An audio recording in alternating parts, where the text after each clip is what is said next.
की जनता को भरोसा दिलाना चाहता हूं, एक बार पूर्ण बहुमत की भारतीय जनता पार्टी की सरकार बनाइए। हम डिटेक्ट, डिलीट और डिपोर्ट ये पॉलिसी के तहत चुन कर एक एक घुसपैठियों को बंगाल के बाहर निकालने का काम करेंगे और बंगाल और देश को सुरक्षित करेंगे।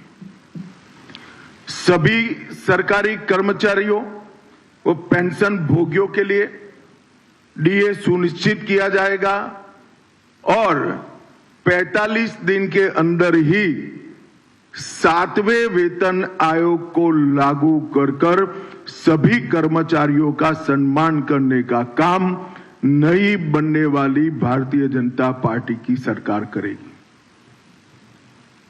मध्यम वर्ग और लोअर मिडिल क्लास और गरीब, वो सभी में महिलाओं की हालत बहुत दयनीय हुई है। जब तक ये गड्ढा नहीं भरता है तब तक भारतीय जनता पार्टी की सरकार हर महीने 1 से 5 तारीख के अंदर 3,000 रुपया हर माता के बैंक अकाउंट में ट्रांसफर करेंगे।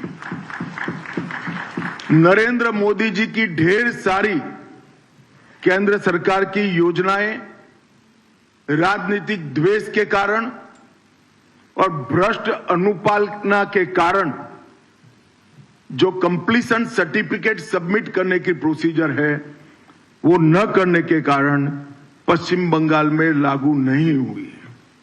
आयुष्मान भारत समेत भारत सरकार की सभी योजनाओं को हम कंप्लीशन सर्टिफिकेट के साथ इंप्लीमेंट कर पूरे देश की तरह नरेंद्र मोदी जी का गरीब कल्याण का यज्ञ हम बंगाल में भी शुरू करेंगे। महिलाओं के स्वास्थ्य के लिए निःशुल्क एचपीवी टीकाकरण, कैंसर की स्क्रीनिंग और 100% इंस्टीट्यूशनलाइज्ड डिलीवरी, हर प्रसूता को डिलीवरी के समय इंस्टीट्यूशनल डिलीवरी का फायदा मिले वो हम सुनिश्चित करेंगे। भारतीय जनता पार्टी शासित कई राज्यों ने common civil code, uniform civil code लागू किया है। हम 6 माह के अंदर ही बंगाल के अंदर यूसीसी को लागू कर सभी नागरिकों के लिए एक ही कानून बंगाल में हो वो सुनिश्चित करेंगे। देश भर से बंगाल की सीमा गौ तस्करी का एक प्रमुख जरिया बनी है। हम बंगाल की सीमाओं को घुसपैठ के लिए तो सील करेंगे ही करेंगे, ये सुनिश्चित करेंगे कि एक भी गौ माता की तस्करी बंगाल के माध्यम से भारत के बाहर न हो। इसको कठोरता के साथ हम सुनिश्चित करेंगे। 1 करोड़ स्वरोजगार और रोजगार के तक हम निर्मित करेंगे। उद्योगों को लगाकर नई रोजगारी खड़ी करेंगे, स्टार्टअप का जाला बुनेंगे और स्मॉल स्केल इंडस्ट्री के माध्यम से हजारों युवाओं को उद्योग साहसिक बनाने का काम भी हम करेंगे। बेरोजगार युवाओं को 3,000 की मासिक आर्थिक सहायता देने का भी भारतीय जनता पार्टी भरोसा दिलाती है।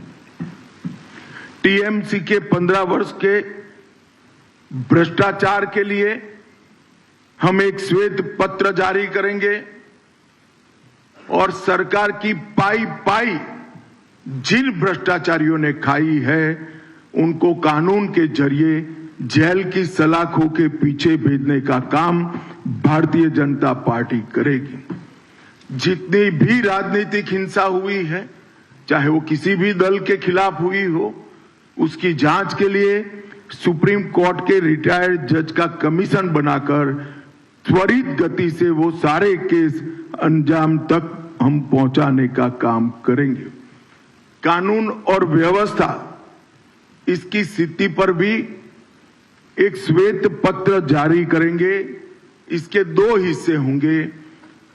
पार्ट ए में किस प्रकार से 15 साल में कानून और व्यवस्था को नीचे नीचे नीचे तक पाताल तक गिराया गया है वो बताएंगे, और पार्ट बी में कानून और व्यवस्था को किस प्रकार से हम सुनिश्चित करेंगे ये बताएंगे। ये 3 श्वेत पत्र भ्रष्टाचार के खिलाफ, राजनीतिक हिंसा के खिलाफ और कानून और व्यवस्था के रिस्टोर करने के लिए ये तीनों श्वेत पत्र बंगाल की बहुत सारी समस्याओं का एक साथ समाधान करेंगे, ऐसा भारतीय जनता पार्टी का भी विश्वास है और हम बंगाल की जनता को भी विश्वास देना चाहते हैं।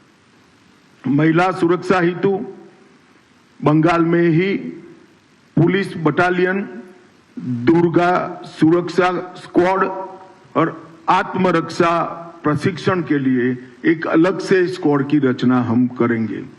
धान, आलू और आम की खेती के लिए किसानों को उनकी उपज का उचित मूल्य मिल पाए, इसलिए हम एक योजना लेकर आएंगे जिससे आलू, धान और आम की खेती करने वाले किसानों को कोई तकलीफ न मिले।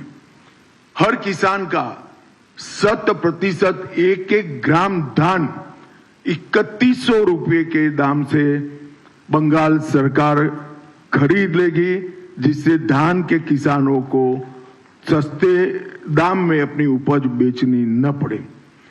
बंगाल की अर्थव्यवस्था को सशक्त बनाने के लिए अग्रणी औद्योग राज्य बने बंगाल, इस प्रकार का एक रोड मैप पहले 100 दिन में हम जारी करेंगे। बंगाल को ब्लू इकोनॉमी का मुख्य निर्यातक केंद्र बनाने के लिए जरूरी इंफ्रास्ट्रक्चर और ब्लू इकोनॉमी को बढ़ावा देने के लिए सारी व्यवस्थाएं एक योजना के तहत दी जाएगी। पुराने चाय बागानों को पुनर्जीवन और दार्जिलिंग टी की ब्रांड को विश्व प्रसिद्ध फिर से एक बार करने के लिए हम एक कमीशन बनाएंगे जो चाय बागानों के श्रमिक, चाय के उचित मूल्य और विश्व के बाजार में चाय के निर्यात की संभावनाओं को तरासेगा और एक रिपोर्ट बंगाल की भारतीय जनता पार्टी की सरकार को 1 साल के अंदर देगा। बाकी के 4 साल में हम चाय बागानों को फिर से खुशहाल बनाने का प्रयत्न करेंगे। जूट उद्योग के आधुनिकीकरण के लिए भी भारत सरकार की योजनाओं को बंगाल सरकार ने लागू नहीं किया है, हम इसको नीचे तक पहुंचाने का काम करेंगे।